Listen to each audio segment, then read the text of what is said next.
السلام عليكم ورحمة الله. الحمد لله رب العالمين والعاقبة للمتقين ولا عدوان إلا على الظالمين، وأشهد أن لا إله إلا الله وحده لا شريك له، وأشهد أن محمدا عبد الله ورسوله. أما بعد. ஜும்ஆவின் கடமையை நிறைவேற்றிவிட்டு அதனுடைய தமிழாக்கத்தை செவிசாய்ப்பதற்காக அல்லாஹ்வுடைய மாளிகையில் அமர்ந்திருக்கும் அல்லாஹ்வின் நல்லடியார்களே, ஜும்ஆவுடைய ஆரம்பத்தில் அல்லாஹ்வை அஞ்சி நடக்குமாறும் அல்லாஹ் ஏறிய நன்மையான காரியங்களை எடுத்து நடப்பதோடு அல்லாஹ் விலக்கிய பாவமான காரியங்களிலிருந்து விலகி வாழுமாறு இமாம் அவர்கள் உபதேசம் செய்தார்கள். அதைத் தொடர்ந்து அன்பின் இஸ்லாமிய சகோதரர்களே, இஸ்லாமிய மார்க்கத்தில் அடியார்கள் செய்யக்கூடிய எந்த ஒரு வணக்கமாக இருந்தாலும் அதை அல்லாஹ் தனக்காக ஆற்றப்படும் வரைக்கும் அதனை ஏற்றுக்கொள்ள மாட்டார். எனவே வணக்கங்கள் அல்லாஹ்வுக்காக மாத்திரம் நிறைவேற்றப்பட வேண்டும். அல்லாஹ்வுடைய ரசூலின் வழிகாட்டலில் அந்த வணக்கம் நிறைவேற்றப்பட வேண்டும். அல்லாஹ் சொல்வது போன்று, ஃபமன் கான யர்ஜூ லிகாஅ ரப்பி, யார் அல்லாஹ்வை சந்திக்க விரும்புகிறாரோ ஃபல்யஅமல் அமலன் ஸாலிஹா, அவர் நற்கர்மத்தை செய்யட்டும். வலா யுஷ்ரிக் பிஇபாதத்தி ரப்பிஹி அஹதா, அல்லாஹ்வுடைய வணக்கத்தில் எவரையும் அவர் இணையாக்க வேண்டாம். மேலும் நபி ஸல்லல்லாஹு அலைஹி வஸல்லம் அவர்கள் சொன்னார்கள், யார் ஒரு நற்கர்மத்தை செய்கின்றாரோ அந்த நற்கர்மம் நாம் ஏவிய வழிமுறையில் இல்லாவிட்டால் அது மறுக்கப்படும் என்று சொன்னார்கள். இமாம் புகாரி, முஸ்லிம் ஆகியோர் இந்த ஹதீஸை பதிவு செய்திருக்கிறார்கள். அன்புக்குரிய சகோதரர்களே, இஸ்லாம் காட்டக்கூடிய மிக பெரும் வணக்கங்களில் ஒன்றுதான் ஹஜ் என்று சொல்லக்கூடிய வணக்கம். இஸ்லாத்தினுடைய அடிப்படையான கடமைகளில் ஹஜ்ஜும் ஒன்றாக இருக்கின்றது. எனவே ஹஜ் செய்யக்கூடியவர் தனது நீயத்தை பரிசுத்தப்படுத்திக் கொள்ள வேண்டும். அல்லாஹ்வுக்காக அந்த ஹஜ்ஜை ஆற்றுகிறேன் என்ற உறுதியான நீயத்து அவரிடம் இருக்க வேண்டும். இன்னும் இந்த ஹஜ்ஜின் மூலமாக மனிதர்களிடம் புகழை தேடுவதோ, மற்றவர்கள் அவரை ஹஜ் செய்தவர் என்று போற்றி கூற வேண்டும் என்பதோ, அல்லது உலகத்தினுடைய ஏதாவது ஒரு லாபத்தை மையமாக கொண்டோ தனது ஹஜ் வணக்கத்தை நிறைவேற்றக்கூடாது. ஹதீஸுல் குத்ஸியில் அல்லாஹ் கூறுவதாக நபி ஸல்லல்லாஹு அலைஹி வஸல்லம் அவர்கள் கூறுகிறார்கள், அல்லாஹ் அடியார்களுடைய இணையை விட்டும் மிகவும் தேவையற்றவனாக இருக்கின்றான். எனவே வணக்கம் செய்யக்கூடிய ஒருவர் அந்த வணக்கத்தில் அல்லாஹ்வோடு வேறு யாரையேனும் கூட்டு சேர்த்து விட்டால் அவருடைய வணக்கத்தையும் அவருடைய இணையையும் அல்லாஹ் விட்டு விடுவான் என்று நபி ஸல்லல்லாஹு அலைஹி வஸல்லம் அவர்கள் அல்லாஹ் கூறியதாக கூறுகிறார்கள். இமாம் முஸ்லிம் அவர்கள் இதை பதிவு செய்திருக்கிறார்கள். எனவே சகோதரர்களே, ஹஜ் செய்யக்கூடிய ஹாஜிமார் தனது ஹஜ் அல்லாஹ்வுக்காக இருக்க வேண்டும் என்பதிலும், அல்லாஹ்வுடைய ரசூல் காட்டித் தந்த வழிமுறையில் அது இருக்க வேண்டும் என்பதிலும் பேராசை கொண்டவராக இருக்க வேண்டும்.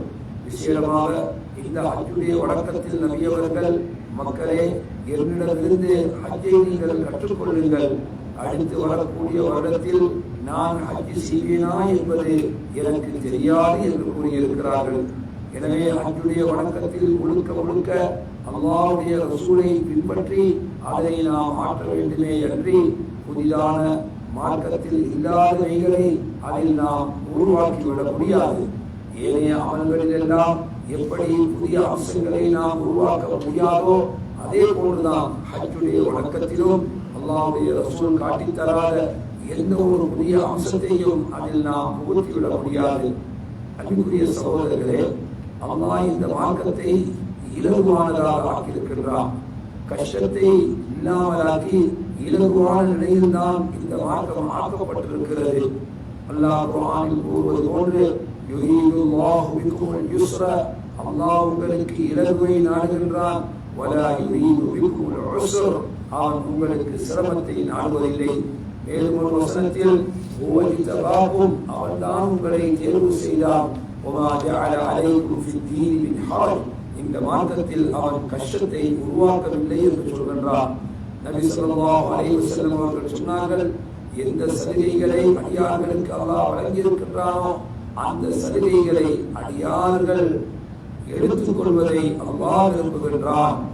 எனவே அல்லாஹ்வுக்கு மாறு செய்வதை எப்படி அல்லாஹ் மாறு செய்வதை விட்டுவிடுவதை அல்லாஹ் விரும்புவது போன்று அவன் வழங்கிய சலுகைகளை அடியார்கள் எடுத்து நடக்க வேண்டும் என்றும் அவன் விரும்பக்கூடியவனாக இருக்கிறான். சகோதரர்களே, நாம் எமது ஆன்மாவோடு இலகுவான முறையில் நடந்து கொள்பவர்களாக இருக்க வேண்டும். மார்க்கம் எந்த சலுகைகளை வழங்கியிருக்கின்றதோ அந்த சலுகைகளை நாம் நடைமுறைப்படுத்துபவர்களாக இருக்க வேண்டும். எங்களை நாங்களே வருத்திக் கொள்பவர்களாக இருக்கக்கூடாது. எனவே எதுவெல்லாம் ஹஜ் என்ற இந்த வணக்கத்தில் மனிதனுக்கு சிரமம் தரக்கூடியதாக இருக்குமோ அவற்றில் மனிதன் இலகுவை பின்பற்றிக் கொள்ளலாம் என்று மார்க்கம் எமக்கு வழிகாட்டி இருக்கின்றது. எனவே யாரெல்லாம் நோயின் காரணமாக அல்லது வயோதிபத்தின் காரணமாக நேரடியாக ஒரு காரியத்தை அவரால் செய்ய முடியாமல் இருந்தால் அதற்காக இன்னும் ஒருவரை சாட்டி அவர் அதனை நிறைவேற்ற முடியும். எனவே கல்லெறிய செல்வது அது ஒருவருக்கு சிரமமாக இருக்குமானால் நோயின் காரணமாக அல்லது வயோதிபத்தின் காரணமாக சிரமத்தை தரக்கூடியதாக இருந்தால் பிறரிடம் கொடுத்து கல்லை எறிந்து கொள்ளலாம். எவர் தவாஃப் சஈ போன்ற வணக்கத்தை நடந்து செய்வதற்கு சக்தியற்றவராக இருக்கிறாரோ அவர் ஏதாவது ஒரு வாகனத்தில் ஏறியவராக அந்த வணக்கத்தை அவர் நிறைவேற்றிக் கொள்ளலாம். எவருக்கு முஸ்தலிஃபாவில் ஃபஜ்ர் வரைக்கும் தங்கியிருப்பது சிரமமாக இருக்குமோ அவர் நடுநிசியோடு அந்த முஸ்தலிஃபாவிலிருந்து செல்வதற்கு மார்க்கம் அனுமதித்திருக்கிறது. எனவே அந்த சலுகையை அவர் பயன்படுத்திக் கொள்ளலாம். சகோதரர்களே, ஹஜ்ருல் அஸ்வத் கல்லை முத்தமிடுவதோ அல்லது அதனை கட்டி அணைப்பதோ இது மார்க்கத்தில் சுன்னத்தான ஒரு காரியமாக இருக்கின்றது. யாருக்கு அதை செய்வது முடியாமல் இருக்குமோ அல்லது அதை செய்வதனால் பிறருக்கு துன்பத்தை தரக்கூடிய நிலையில் இருக்குமோ அத்தகையவர்கள் சமிக்கை செய்து ஹஜருக்கு கையை காட்டினால் போதுமானதாக இருக்கும். எனவே ஹஜருல் அஸ்வத் கல்லை எதிர்நோக்கி நாம் வருகின்ற அந்த இடத்தில் நாம் பெருமனை கையை மாத்திரம் காட்டி எமது தவாஃபை தொடர்ந்து கொள்ளலாம். தவாஃப் செய்த பிறகு 2 ரக்அத் மகாமுக்கு பின்னால் நின்று தொழுவது சுன்னத்தாக இருக்கின்றது. எனவே அவ்விடத்தில் தொழுவது தனக்கோ அல்லது பிறருக்கோ இடைஞ்சலை உருவாக்கும் என்று நினைப்பவர் பள்ளியுடைய வேறு எந்த பகுதியில் வேண்டுமானாலும் அவர் அந்த 2 ரக்அத்துகளை தொழுது கொள்ளலாம். இவ்வாறு சகோதரர்களே, மார்க்கம் வழங்கியிருக்கக்கூடிய சலுகைகளை நாம் இவருக்கு நிறைவேற்ற முடியாத போது அவற்றை நாம் கையில் எடுத்துக் கொள்ளலாம், அவற்றை நடைமுறைப்படுத்தலாம். ஆனால் மார்க்கம் சலுகை தந்திருக்கிறது, இலகுவை தந்திருக்கிறது என்ற ஒரு காரணத்தை வைத்துக் கொண்டு நாம் வணக்கங்களில் விளையாடுபவர்களாக எங்களை நாம் ஆக்கிவிடக் கூடாது. அன்புக்குரிய சகோதரர்களே, ஹஜ்ஜுடைய வணக்கம் பல இலட்சக்கணக்கான மக்களை ஒரே இடத்தில் ஒன்று சேர்க்கக்கூடிய வணக்கம். ஒரே இடத்திலும் ஒரே நேரத்திலும் மனிதர்களை ஒன்று சேர்க்கும் ஒரு வணக்கம். எனவே அங்கு நடந்து வருபவர்களும் இருப்பார்கள், வாகனத்தில் வருபவர்களும் இருப்பார்கள். எது எப்படி இருந்தாலும் பொதுவாக ஆதிகளுக்கு துன்பம் தரக்கூடிய, பொதுவாகவே மனிதர்களுக்கு துன்பம் தரக்கூடிய இத்தகைய ஒரு காரியத்திலும் நாம் ஈடுபடக்கூடாது. ஹஜ் வணக்கத்தை அமைதியாக மக்களுடைய நலனை கருதி போடப்பட்டிருக்கக்கூடிய சட்டங்களை பேணி நாம் அந்த வணக்கத்தை நிறைவேற்றுபவர்களாக இருக்க வேண்டும். பலவீனமானவர்கள் இருப்பார்கள், நடந்து செல்பவர்கள் இருப்பார்கள், வாகனத்தில் செல்பவர்கள் இருப்பார்கள். இப்படி பல்வேறு வகையினராக ஹஜ் வணக்கத்தை நிறைவேற்றக்கூடியவர்களுக்கு மத்தியில் நாம் சஞ்சலங்களை உருவாக்கி ஆபத்துக்களை உருவாக்குபவர்களாக இருக்கக்கூடாது.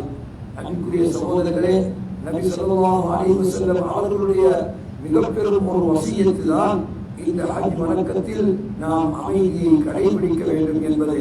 அரஃபா மைதானத்தை விட்டு முஸ்தலிஃபாவை நோக்கி செல்லுகின்ற போது அய்யுஹன் நாஸ், மனிதர்களே, அஸ்ஸகீனா, அமைதியை கடைபிடியுங்கள் என்று மக்களுக்கு நபி அவர்கள் உபதேசம் செய்தார்கள்.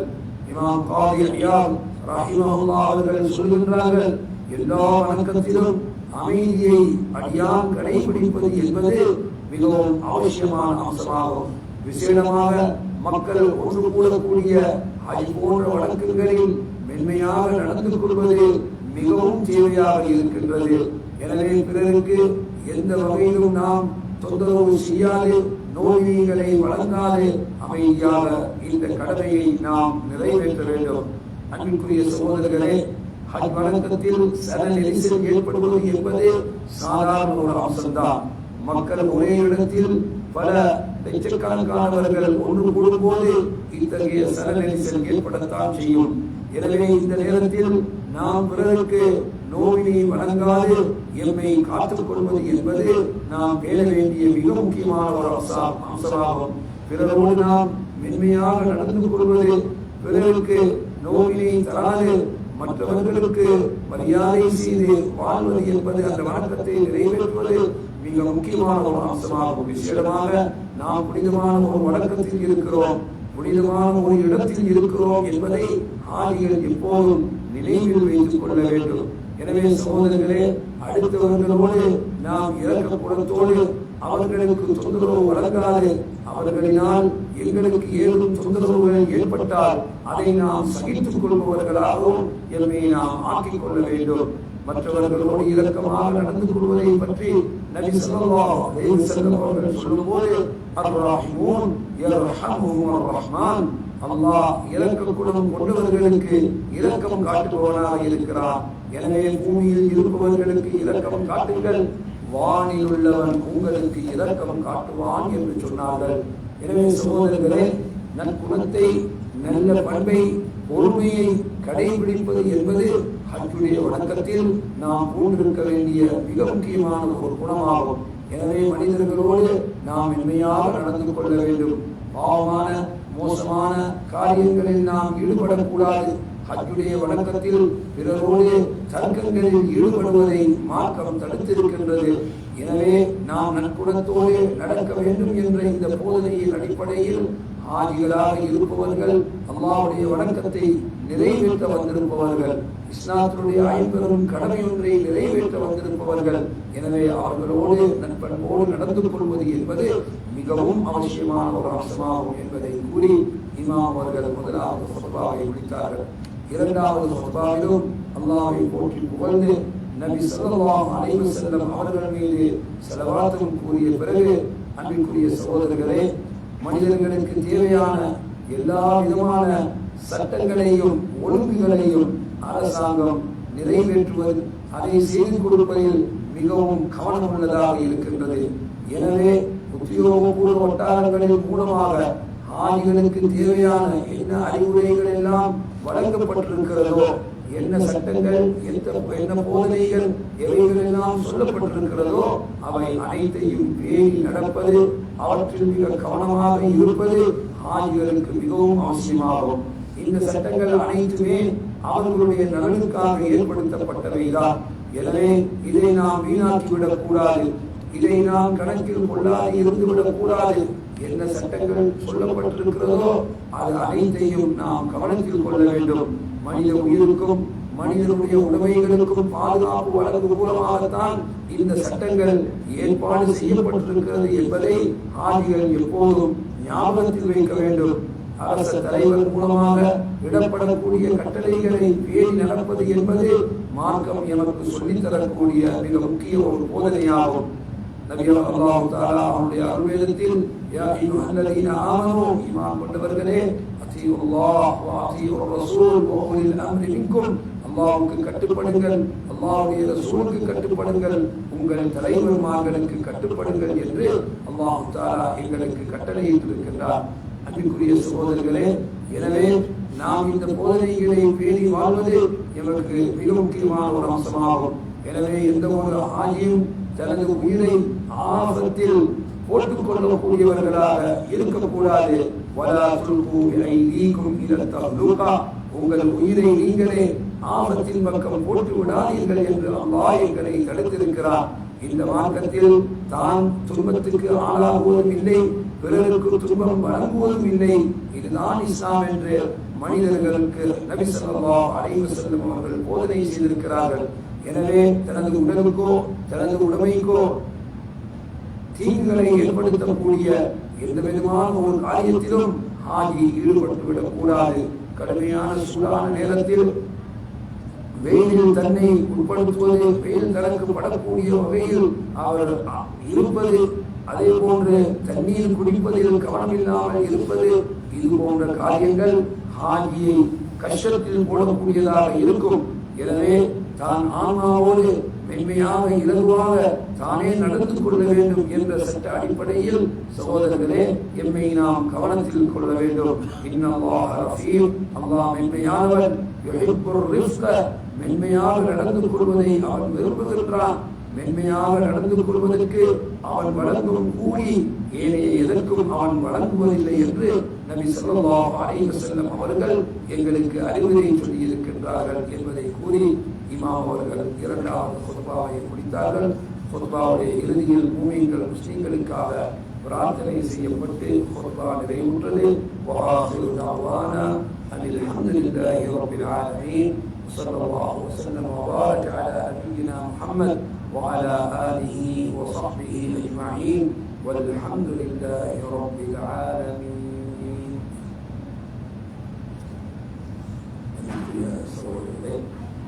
خطبة ஹாஜிமார்களுக்கு தான். خطبة முழுவதுமே ஹாஜிமார்களுக்கு அறிவுரை தான்.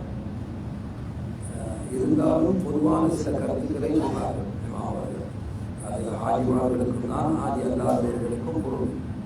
இஸ்லாம் சலுகைகளை வழங்கியிருக்கிறது. வாக்கு சில இடங்களில் செஞ்சிருக்கிறார், சலுகைகளை வழங்கியிருக்கிறார். அதாவது சில சட்டங்களை சில நேரத்தில் நீங்க முழுமையாக செய்ய தேவையில்லை, அது ஒரு ஆஃப் செய்தால் போதும். அது சில நேரங்களில் நீங்க சில காரியங்களை நிறைவேற்றாமல் இருப்பது உங்களுக்கு குற்றம் அல்ல அப்படின்னு மார்க்கம் சில சலுகைகளை தந்திருக்கு. அந்த சலுகைகளை தந்த அல்லாஹ் அந்த சலுகைகளை லைஃப்ல நாங்கள் பேன்றதையும் அவன் விரும்புகிறோம். இப்போ நாங்கள் ட்ராவல் பண்ணுறோம், 4 ரக்காத் தொழுகையை செய்யறாங்க, 2 ரக்காத்தாக சுருக்கி தொழுவோம். யாராவது ஒருவர் நினைத்தால் எனக்கு உடம்புல நல்ல சக்தி இருக்குது, எந்த டயர்டும் இல்லை, நினைச்சா என்னத்துக்கு நான் சுருக்கி தொழுவானே, என்னத்துக்கு நான் சுருக்கி தொழுவானே, 4 ரக்காத்தையும் செய்யறோம் நாங்கள் தொழுதுவோம் என்று என்ன செய்யலாம், நினைக்கலாம். ஆனால் இவ்வாறு நினைப்பது தவறு. தொழுகையை சுருங்கி தொழுவதற்கு அனுமதி தந்தவன் யார்? யாரு 4 ரக்காத்தை கடமையாக்கினானோ அவன் தான் அதை 2ஆக தொழுவதற்கு செய்திருக்கிறான், சலுகை தந்திருக்கிறான். சலுகை தந்தது மட்டுமில்ல, அல்லாஹ் கொடுத்த சலுகைய அதை கடைபிடிப்பதற்கும் என்ன செய்கிறான், அல்லாஹ் விரும்புகிறான். அவர் அந்த சலுகைகள் வழங்கப்பட்டது எதற்காக? அதை நீங்க யூஸ் பண்ணலாம், அதை நீங்க பயன்படுத்தலாம். ஒரு பயணம் போறாரு, பயணம் போனால் நோன்பு பிடிக்க கட்டாயம் இல்லை என்று மார்க்கத்தில் சட்டம் இல்லை. பிறையானைக்கு நோன்பு இல்லை, கட்டாயம் இல்லை, அவர் வேற நாள் என்ன செய்யலாம், பிடித்துக் கொள்ளலாம். சிலர் என்ன சொல்றாங்க, இல்ல பிடிப்போம், அதெல்லாம் பேணுதல். பேணுதல் பிடிக்கிறது இல்லை, பிடிக்காம இருக்கிறது தான் பேணுதல். ஏன்? அல்லாஹ் கொடுத்த சலுகை. ஒருவர் பிடிக்க நினைத்தால் மார்க்கத்தில் அது தடை விதிக்கப்படவும் இல்லை, செய்து கொள்ளலாம் நோன்பு பொறுத்தவரை. ஆனால் பிடிக்காமல் இருப்பது பிரயாணத்தில் என அது மார்க்கம் வழங்கிய சலுகை. அந்த சலுகையை செய்கிறோம், நாம் பேசிக்கிறோம்.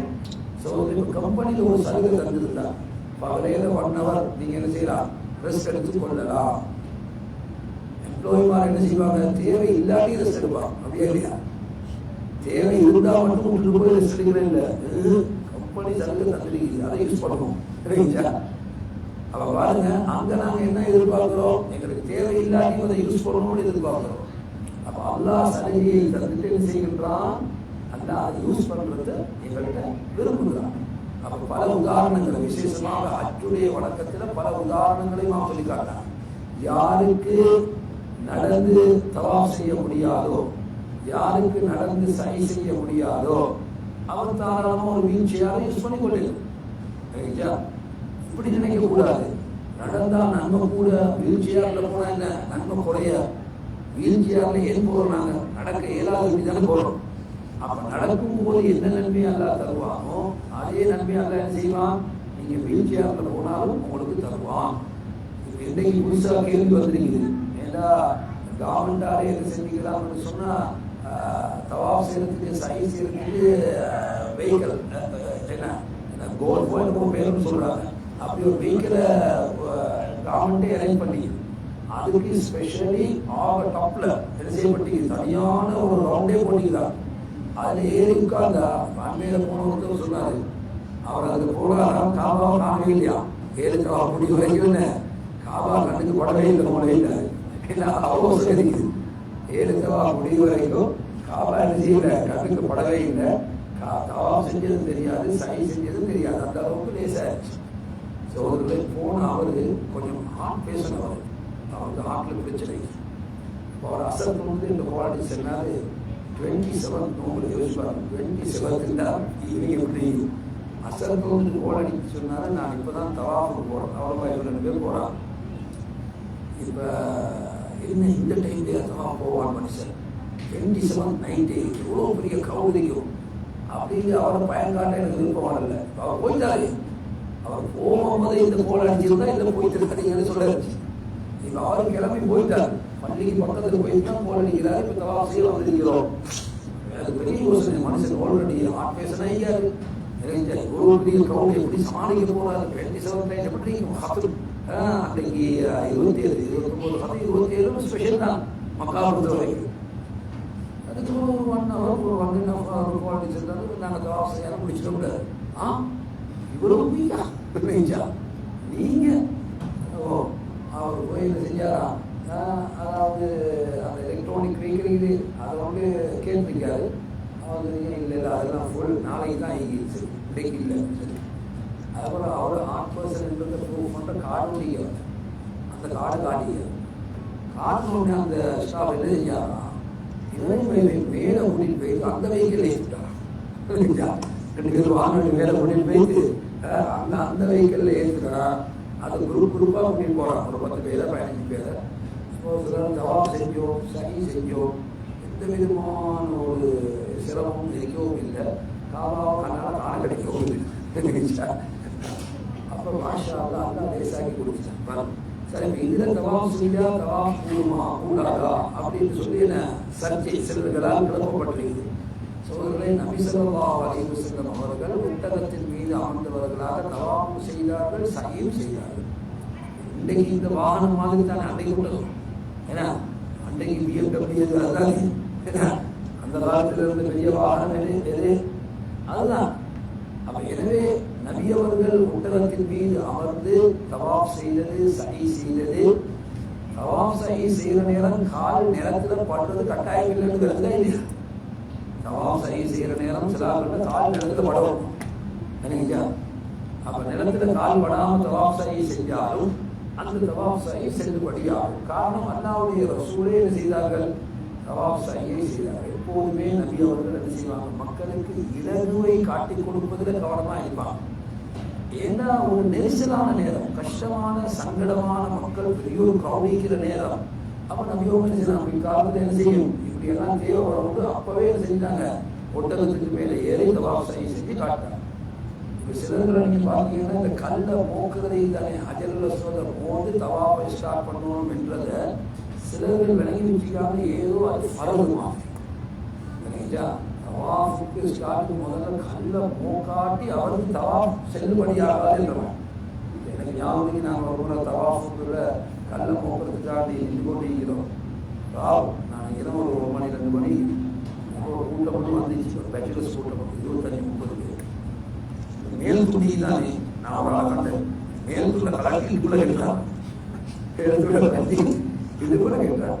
எந்த போகிறது மோதல் போகக்கூடாது, மேல் துண்ட கட்டி என்ன செய்யாது இடுப்புள்ள கேட்டான். என்ன தெரியுது, ஹஜ்ஜுல் அஸ்வத் மோக்க அப்போ ஃபுல் கட்ஸோட என்ன செய்யணும், களத்தில் இறங்கணும். தச்சமே மேல் துள்ள கலந்து போகிறதுக்கு ஜாஸ்தி.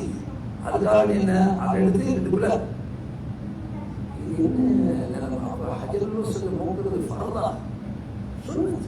நபியோங்க வசதி இருந்த நேரம் போந்தாங்க, இல்லாத நேரத்தில் என்ன செஞ்சாங்க. ஹஜ்ருல் அஸ்வத் மோக்கிற விஷயத்துல நபியுடைய சுன்னத்து வந்து 4 விதமாக இருக்குது. ஒரு முறை என்ன செஞ்சாங்கன்னா, ஒரு முறை ஹஜருல் அஸ்வதை நேரடியாக மோந்தாங்க. ஹஜருல் அஸ்வதை நேரடியாகவே மோந்து தவாஃப் ஆரம்பிச்சாங்க. இன்னொரு முறை என்ன செஞ்சாங்களா, ஹஜருல் அஸ்வதை அவங்களுக்கு மோக்க கிடைக்கல. கையில் ஒரு கம்பு இருந்துச்சு, அந்த கம்பை ஹஜருல குத்தி அந்த கம்பை எடுத்து என்ன செஞ்சாங்களா, மோந்து கொண்டாங்க. இரண்டாவது முறை. மூணாவது முறை என்ன, ஹஜருல் அஸ்வத் கிட்ட வந்த நேரத்தில் தொட கிடைக்கவும் இல்லை, கம்பு குத்து கிடைக்கவும் இல்லை, ரெண்டுக்குமே ஜாஸ்தி. இப்ப என்ன செய்தார்களா, வலது கையை ஹஜருக்கு காட்டினார்கள். சாரி, 4 முறைகள் 3 முறை, இதுதான் கடைசி. ஹஜருல் அஸ்வத் செஞ்சாங்க, கையை காட்டினாங்க, கண்டினியூ பண்ணாங்க. விசேஷமாக உமர் ரலியல்லாஹு அவர்களுக்கு சொன்னாங்க, உமர் நீர் பலசாலி, மக்களே செய்யக்கூடாது, நெருங்கிக் கொண்டு ஹஜ்ஜில் நோக்க போகக்கூடாது, மக்களை நெருங்கிக் கொண்டு செய்யக்கூடாது, நீங்க ஹஜ்ஜில் நோக்க போகக்கூடாது. அப்புறம் அந்த சுன்னத்தான ஒரு அமல் வாய்ப்பு இருந்தால் என்ன செய்யலாம். இது ஒரு கூட நாட்டில் இருந்து வந்து ஒரு நிமிஷம் நெருங்கி ஒரு ஹஜ்ஜில் கொஞ்சம் போகக்கூட ஆசையாக இருக்கு, ட்ரை பண்ணுவோம், அது சரி சரி பார்ப்போம் என்று சொல்லி கிட்ட போயிட்டாச்சு. கிட்ட கிட்ட மூக்கிற அளவு வந்துட்டோம். வந்த பிறகு அவர் பேர் ஆஷிக் கட்டுவாங்க. திரும்பி பார்த்தா ஆளை காணுங்க, வளர்ந்து எழுது பார்த்தேன்னு அப்படின்னு அது ஒரு நான் வந்துட்டு வந்துட்டு வெளியில் வந்த கூட ஆளை கண்டுபிடிச்சி என்ன ஐயா கொடுக்க உங்களுக்கு ஒரு கூட்டம் வந்துச்சு, அதனால ஒரு கல்லோட வீசுபாட்டு பேர் கொடுத்துட்டேன். நான் வீசுபாட்டு பேர் கொடுத்துட்டேன், கொடுத்துட்டு வந்துட்டேன். பாருங்க சோதரர்களே, எவ்வளோ பெரிய க்ரௌட்லே பாருங்க. ஹைவேல சமயத்தில் ஏதாவது பிளாக், ஆயிரக்கணக்கான வாகனங்கள் அப்படியே பிளாக்ல நிற்கிறதா, கொஞ்சம் கொஞ்சம் கொஞ்சமாக தான் மூவ் ஆகும். எந்தையாவது ஒரு வெஹிக்கிள் அடுத்த வெஹிக்கிள் வர சொல்ல போவாங்க. அவ்வளவு பெரிய ஹை கிரவுண்ட்லையும் ஆயிரக்கணக்கான வாகனங்கள் இருக்கிற நேரத்திலையும் வலது இடது முன்னுக்க யாரையும் மோதி கொள்ளாம அப்படி மிச்சம் கேப்ல போமா இல்லையா. கல்ல மோக்கிற இடத்துலயே ஆளுக்கால் மோதாம வரையிருந்தாங்க. அப்படி இல்லையா, ஆளுக்கால் மோதாம ட்ரை பண்ணி கொஞ்சம் கொஞ்சமா வந்து மோக்கேமா இல்ல. மக்களுக்கு அப்படி ஒரு ஐடியாவும் இல்லை. நாங்க யாருக்கும் தொந்தரவு செய்யாம நோயை செய்யாம போய் இந்த வணக்கத்தை இல்லை, எவனை பரட்டியாவது எவனை தள்ளியாவது நான் கல்ல போகும். ஏன்னா என்ன நினைச்சிருக்கீங்கடா, கல்ல போகும் அடியில் இல்லை, தவாஃப் நிறைவேறாது. இப்போ சில சகோதரர்களாக பார்க்கணும், தவாஃப் முதலாவது ஷோட்டை முடிச்சுட்டு 2வது ஷோட்டை முடிக்கிற நேரத்தில் இந்த ஹஜருல் அஸ்வதுக்கு நேரம் கையை காட்டுறத மறந்து கொஞ்சம் உழுது போயிட்டார். போனோம் ரிவர்ஸலாக கையை காட்டு, அந்த இடத்துல ரிவர்ஸலாக இடமாது. அப்போ ரைட் மிஸ் ஆகிட்டு இது என்ன நடக்கணும், இது சுண்ணத்தான மிஸ் ஆகுறதால இல்லை, அதனால பாதி கொண்டு இல்லை. ஹஜருல் அஸ்வத் கையை காட்டுறதுக்கு செகண்ட் தேர்ட் ரவுண்ட்ல ஒரு மனுஷனுக்கு மிஸ் ஆகிட்டு ரிவர்ஸ் எல்லாம் வர தேவையில்லை. ஏன் இப்போ விடுபட்டது என்ன, சுண்ணத் செய்த நீங்களுக்கு தான் இருந்தோம், அந்த இடத்துல வச்சு மறந்து போயிடுச்சு. அல்லது கிரௌட் ஆளுகளுக்கு செய்யல, காட்ட கிடைக்கல, அப்ப கண்டினியூ பண்றாரு. அப்ப என்ன செய்யறாரு, கண்டினியூ பண்றாரு, குற்றம் ஒன்றும் இல்லை. ஏன்னா இப்ப என்ன நினைச்சுக்கிறாங்க, இந்த கையை காட்டியே ஆகணும் சரியா ஸ்பாட்ல. இப்ப கையை காட்டாட்டி என்னமோ அந்த அந்த அந்த தவாஃப் செல்லுபடியாகாது. இதுக்கெல்லாம் என்ன காரணம், எது சுண்ணத்து எது ஃபர்து என்ற விவரம் இல்லாத காரணத்தினால். எனவே ஹஜ்ஜுடைய வணக்கத்தை நாங்கள் நிறைவேற்றும் போது மார்க்கம் தந்திருக்கக்கூடிய சலுகைகள். ஒருவருக்கு கல்லடிக்க போக முடியாது, நடக்கலாம், கஷ்டம் அல்லது காய்ச்சல், யாருக்கு சரி ஒரு ஆள் கையில் செய்யலாம், கொடுத்து அனுப்பலாம். போய் என்ன செய்யுங்க, எனக்காக நீங்கள் கல் அடிச்சிருவாங்க. கல் அடிக்கிறவங்க ஆகியாக இருக்கிறோம், நாங்கள் யாருக்காவது கொடுக்கல. ஊர்ல இருந்து இதை பார்க்க வந்த மனுஷன் கையில் கொடுத்த பேரை நீங்கள் அடிச்சுட்டு போக முடிஞ்சா மினாலையில் பார்க்கறதுக்கு ஒருத்தர் வந்துட்டாரு, நீங்கள் மக்களை அவரோட கையில் தலை கொடுத்து போய் அடிக்கணும். கல் அடிக்கிறவர் ஆகியாக இருக்கிறோம். அவர் முதல்ல தனது கல்லை அடிச்சுட்டு பிறகு என்ன செய்யணும், யார் கையில் பொருள் தந்தாரோ அவரோட கல்லை அவரை நினைச்சு நீங்கள் எடுத்து வச்சு அடிக்கணும். இன்னாருக்காக அடிக்கிறேன் அப்படின்னு சொல்லி அப்ப மார்க்கம் கைய கல்லடிக்கிறதுக்கு பிறரிடம் கொடுத்து செய்யலாம் என்று சலுகை தந்திருந்தார். அதே போலதான் குர்பானியும் நாங்களே போய் ஆடெடுத்து அறுக்கணும் பண்றது சட்டமா? இல்லை, பிறரிடம் என்ன செய்யலாம், கொடுக்கலாம். ஆடை அறுக்கிறதுக்கு ஒரு மனுஷனுக்கு தைரியம் வேணுமா இல்லையா? தைரியம் வேணும். டாக்டர் வந்து ஒரு ஆடி ஆடை அறுக்கணும்னு சொன்னார். சரியில்லை, அவர் கூட்டிட்டு போகணும். ஆடை அறுக்கிறது கூட்டிட்டு போயிட்டு ஆட்டை கீழே போட்டு கத்தையை கையில கொடுத்து வச்சு உயிர் தான் இருந்தார். ஆடு பேடிச்சா புட்டு ஓடிச்சா ஏழாட்டி உசைய கொடுத்தாரு கிடைச்சா. அது ஒரு பாய் பாடி இவர் கத்தியை உட்பட கிடைச்சா. அவ எனவே செய்யறதுக்கு தைரியம் இருக்கு. இந்த மாதிரி அமல்களை பாருங்க. மார்க்கம் தந்த சலுகை என்ன? உங்களுக்கு செய்யலாட்டி நீங்க என்ன செய்ய, பிறரிடம் ஒப்படைக்கலாம். தாராளமாக அடுத்தவர்களிடம் நீங்க என்ன செய்யலாம், ஒப்படைக்கலாம்னு மார்க்கம் சலுகை தந்திருக்கின்றா. அந்த சலுகையை பயன்படுத்த வேண்டியதுதானே. ஆனா இந்த இடத்துல இமாம் முக்கியமான ஒரு குறிப்பை சொன்னார். மார்க்கம் இப்படி சலுகை தந்திருக்கிறத பயன்படுத்தி என்ன செஞ்சிடக்கூடாது, 7 மாணவரும் சரி அவட கையில கொடுத்து படிச்சு வரட்டும். 7 மாணவரும் என்ன செய்யறாரு, சிம்பிளா எடுக்கிறாரு. 7 மாணவர் என்ன சிம்பிளா எடுக்கிறாரு. சில ஆண்டுகளுக்கு முன்னால 5 பேர் வந்த பிறகு சில கமெண்ட்ஸ் எழுதுவாங்க தானே. அப்போ ஒரு கதவோடு எழுதியிருந்தார். ஒரு நாட்டுக்காரர் 5 போனா 10th தான் இருக்கிறான். வெளியே எங்கேயுமே போடலையா, எதுக்கும் வெளியே போடல. அப்ப ஆக கேட்டாங்க, எல்லாம் தவாப் செய்யலையா, சரி செய்யலையா, கல்லடி இல்லையா, எல்லாத்துக்கும் 10th உட்காந்து எல்லா குரூப்ல சர்டிபிகேட் கடையில எல்லாத்துக்கும் நாம பொறுப்புண்டாங்க. எல்லாத்துக்கும் நாம பொறுப்பு, நீங்க வாங்கண்டா. அப்ப அவங்க எல்லாம் செய்யணும். எல்லாத்துக்கும் நாம பொறுப்புண்டா தவாப் செய்யதான் செய்யறாரு. ஆனா திங்கிறதுக்கு குடிக்கிறதுக்கு டென்ட் இதுக்கெல்லாம் நாம பொறுப்பு, நாங்க அரேஞ்ச் பண்ண வேண்டது. இது தவாப் சை கல்லு தொழுது உட்பட எல்லா மாவட்டம் தொழுதுவாங்க. இது என்ன விளக்கம் தெரிஞ்சா? அப்ப எனவே மார்க்கம் சலுகை தந்திருக்கிறது என்பதை பயன்படுத்தி என்ன செய்யக்கூடாது, நாங்க சிம்பிளா எடுத்துக்கூடாது. சரிங்களா? இது ஒரு சொன்னாலே தவாஃபுக்கு நாங்கள் மக்காவுக்கு போனோம். அந்த தவாஃப் வந்து மொத்த ஹஜ்ஜிக்கும் ஒரு தவாஃப் தான் செய்ய முடியாது. இப்போ எனக்கு தெரியும், ஹஜ்ஜிக்கு போனா உம்ராவுக்கு போனா என்ன செய்வாங்க, ஃபர்ஸ்ட்டு உம்ரா செய்யும் போது ஒரு தவாஃப் செய்வாங்க. ஹஜ்ஜில் தமத்து செய்வாங்க. பிறகு என்ன செய்வாங்க, பிறநாள் ஒரு தவாஃப் செய்வாங்க. பிறகு ஹஜ்ஜி முடிஞ்சு வரப்போல தவாஃபுல் வதான்னு ஒரு தவாஃப், எல்லாம் 3 தவாஃப் இருக்குது. இந்த குரூப் என்ன செஞ்சாங்கன்னா, போன உடனேயே மக்காவுக்கு போவோம், ஆனால் துளர் மீனாவுக்கு போயிட்டாங்க. அப்போ அவங்க கிரான் பாட்டியா இருக்கு, கிரான் முறையில் அல்லது இஃப்ராத் முறையில் அஜியே வந்தோம். நேரம் எங்கே போயிட்டாங்கன்னா மீனாவுக்கே போயிட்டாங்க.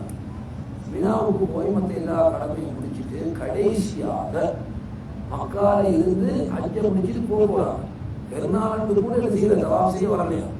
கடைசியா ஹஜ்ஜில் முடிஞ்சிட்டு போற நேரம் வந்து தவாஃபுல் குதூம், தவாஃபுல் இஃபாதா, தவாஃபுல் வதா எல்லாத்தையும் சேர்த்து ஒரு தவாஃப், எல்லாத்தையும் சேர்த்து ஒரு தவாஃபா செஞ்சு முடிச்சுட்டு போயிட்டாங்க.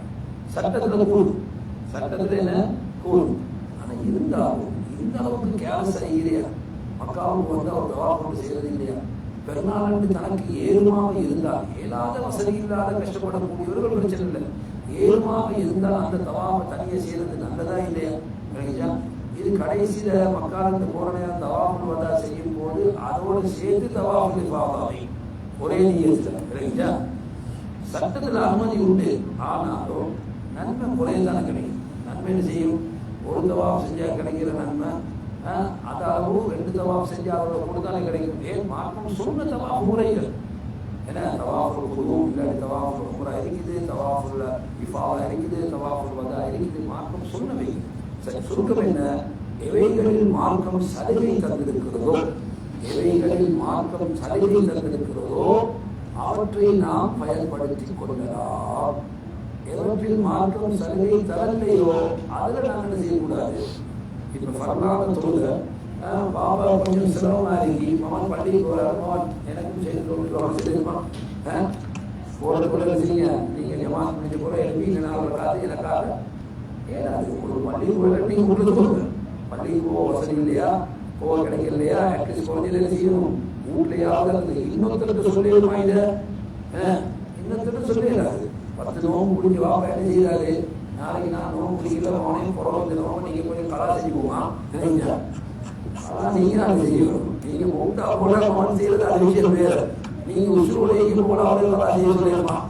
ஏன்னா கலாச்சியை சொல்லலாம். எந்த மார்க்கம் சலுகை தந்திருக்கிறதோ அதுல என்ன செய்யலாம், சலுகையை எடுத்துக்கொள்ள. சொல்ல போனால் சலுகை தந்திருப்பவர்களில் சலுகையை பயன்படுத்துவதுதான் அல்லாஹ்வுடைய விருப்பம். சலுகையை பயன்படுத்துவது. சிலர்களுக்கு என்ன சொல்லுவாங்க, அந்த அதாவது ஜோஸ் எப்படி ஜோஸ்ன்னு சொன்னா எல்லா சலுகையும் தந்திருந்தாலும் இவருக்கு என்ன செய்வோம், எல்லாத்தையும் கம்ப்ளீட்டாவே செஞ்சு முடிக்கும். இவருக்கு எல்லாத்துலையும் தான். அப்ப இவங்கள்ட்ட ஒரு மனிதர் கேட்டார், சபரில் வச்சு ஏன் நாங்கள் சுண்ணத்து தொழுவதில் இல்லைன்னு கேட்டார். ஏன் நீங்க சுண்ணத்து சுண்ணத்து தொழுவதா இருந்தாப்ப பரத்தையே நானா தொழுதேன் அப்படியே இல்லையா? பரத சுண்ணத்தை விட முக்கியமா இல்லையா? சுண்ணத்தை தொழுவதாக இருந்தால் என்ன அதை விட பரத நானா தொழுவதில்லையா இல்லையா? பரதிலேயே அல்லாஹ் செஞ்சுக்கிறார், சலுகையே தந்திருக்கிறான். சகோதரர்களை பிரயாணம் போகும்போது தொழுகையுடைய முன்பின் சுண்ணாக்கள் தொழுவது சுண்ணத்து அல்ல. நபியோடு என்ன செஞ்சுக்கிறாங்க, முன்பின் சுண்ணாக்களையும் தொழாமல் தான் இருந்திருக்கிறார்கள். சுபவுடைய முந்தைய சுண்ணத்தை தொழுவாங்க. ஏனைய முன்பின் சுண்ணாக்கள் செய்ய மாட்டாங்க, பிரயாணத்தில் தொழ மாட்டார்கள்.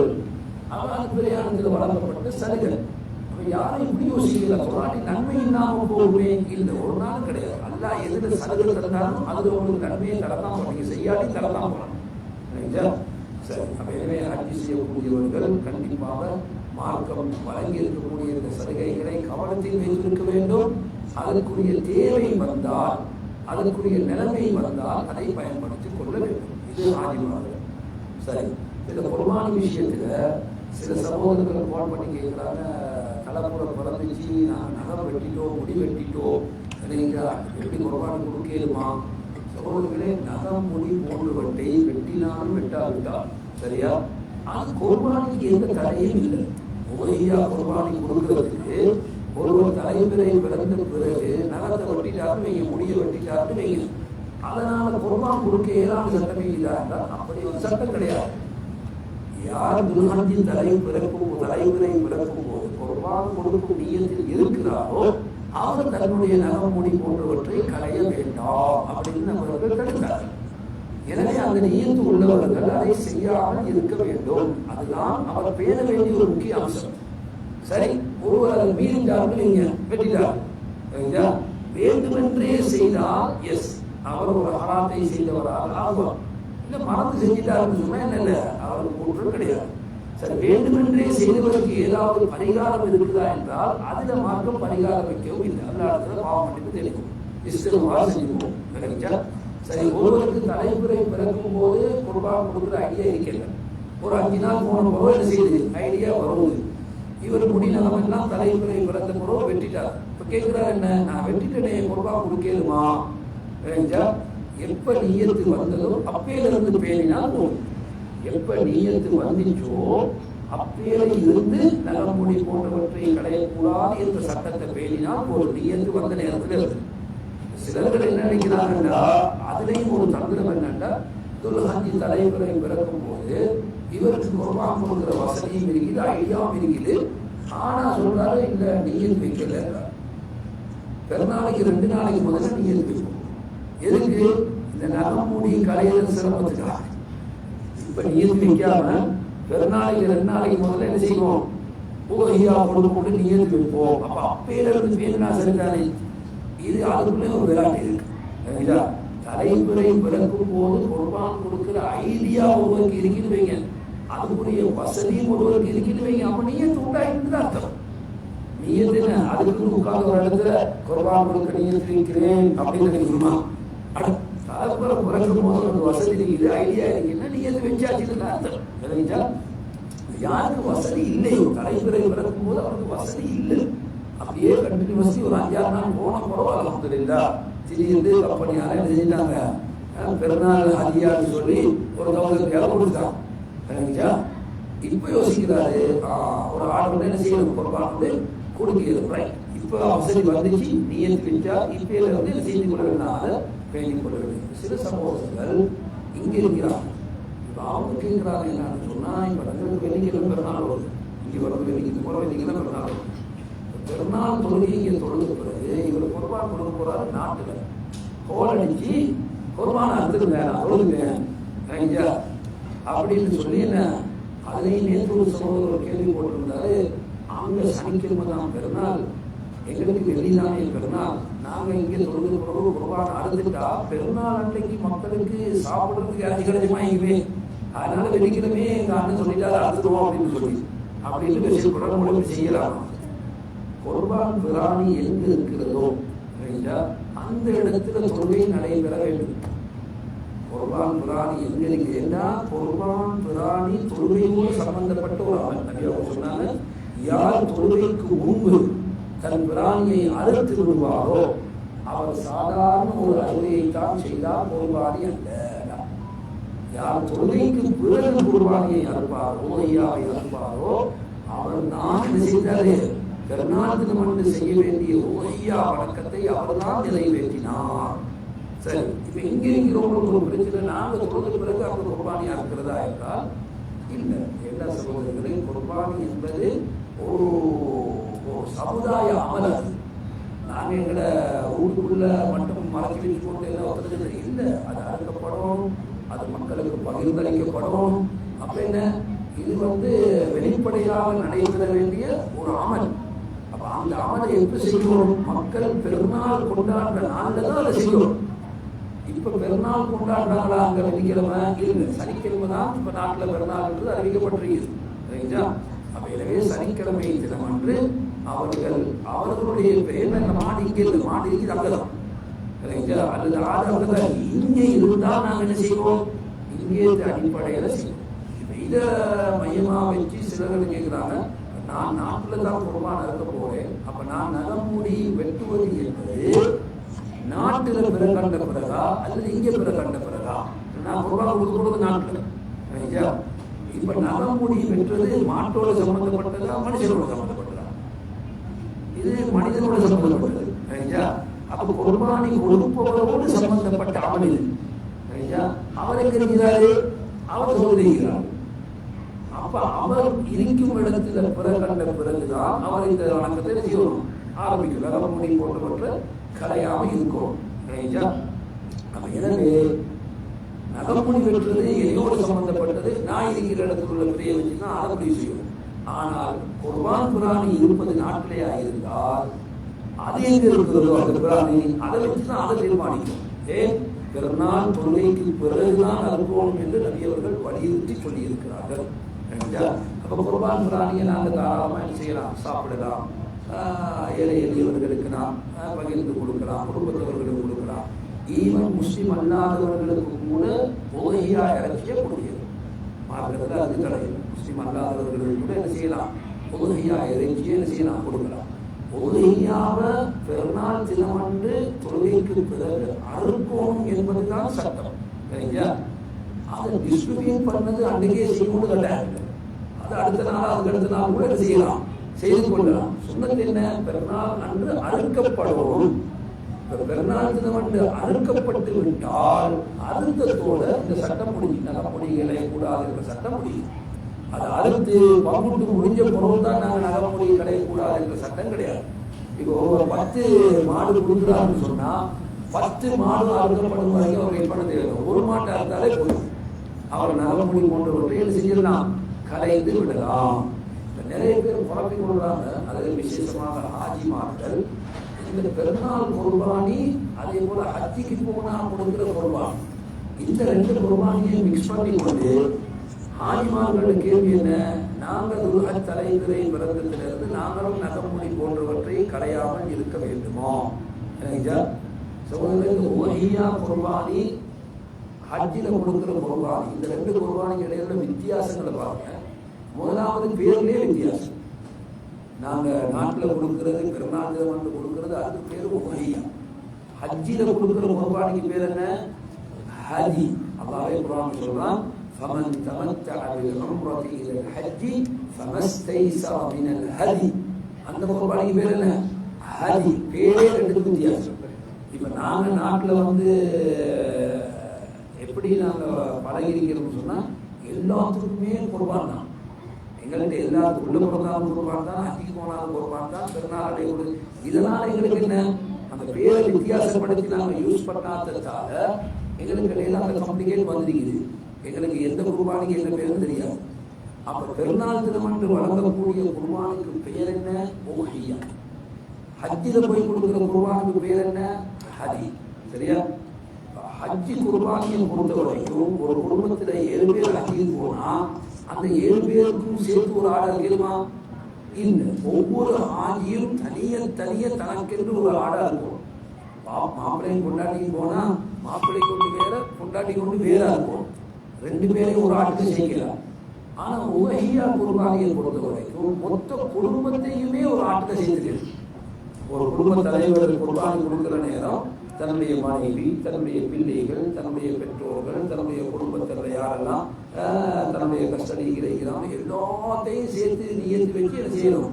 ஒரு ஆட்டை அர்த்தம். நபி அவங்க 2 ஆடு அர்த்தத்துல ஒரு ஆட்டை தனக்கும் தன் குடும்பத்துக்கு என்றும், அடுத்து 2வது ஆட்டை என் உம்மத்துல யாரெல்லாம் குர்பானி கொடுக்கலையோ அவர்கள் எல்லோருக்கும் அப்படின்னு எழுதி வச்சுக்கிறாங்க. அப்ப எத்தனை 1000 பேர் அது நடக்கணும்.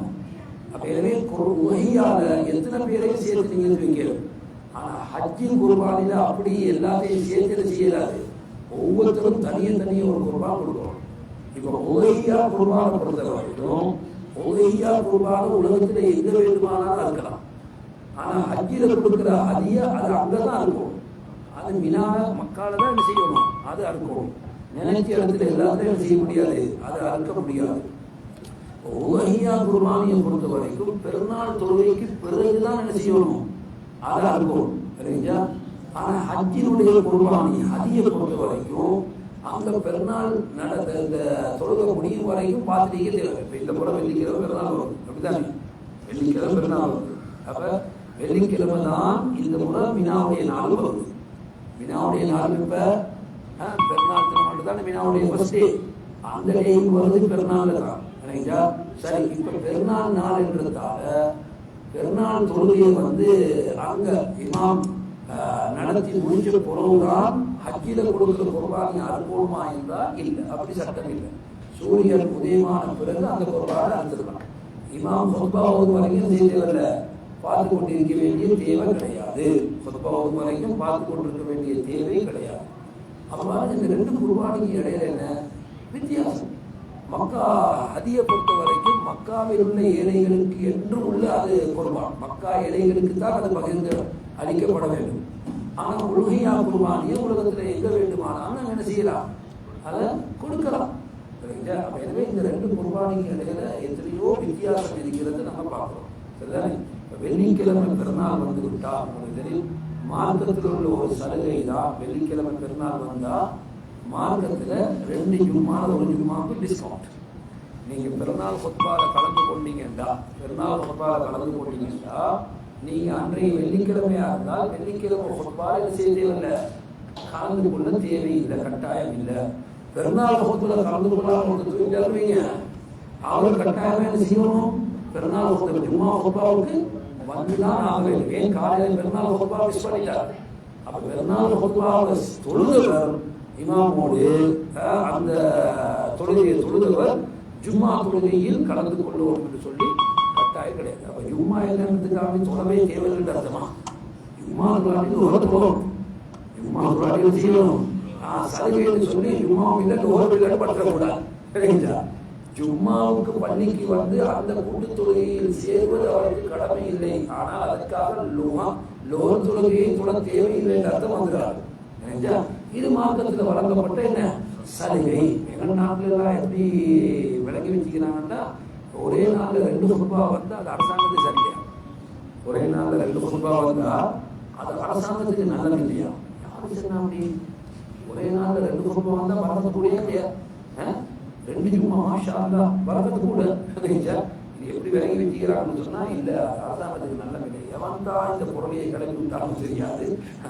அதனால அப்படி வந்தா ட்ரை பண்றாங்க, ஃபுல்லா பொறையை சேஞ்ச் பண்ணுறது. பொறை கண்டாலும் கூட வெள்ளிக்கிழமை ஜும்மா வாரமா இருந்தா, பெருநாள் வாரமா இருந்தா ட்ரை பண்ணி பொறையை மனுச்சு இல்லை அடுத்த நேரத்தை வச்சு சரியாக பண்ணாங்க. அப்படியெல்லாம் முயற்சிகள் என்ன நடந்ததாக கேள்விப்பட்டோம். அலா குல்லி ஹால் மார்க்கத்தில் சொல்லப்பட்டிருக்கக்கூடிய இந்த விதிமுறைகளை அறிந்து அதை பேணினால் இன்ஷா அல்லாஹ் வாழ்க்கைக்கு ரொம்ப பிரயோசனம் உள்ளதாக இருக்கும். சுப்ஹானல்லாஹ் வ பிஹம்திஹி அஷ்ஹது அன் லா இலாஹா இல்லா அன்த அஸ்தக்ஃபிருக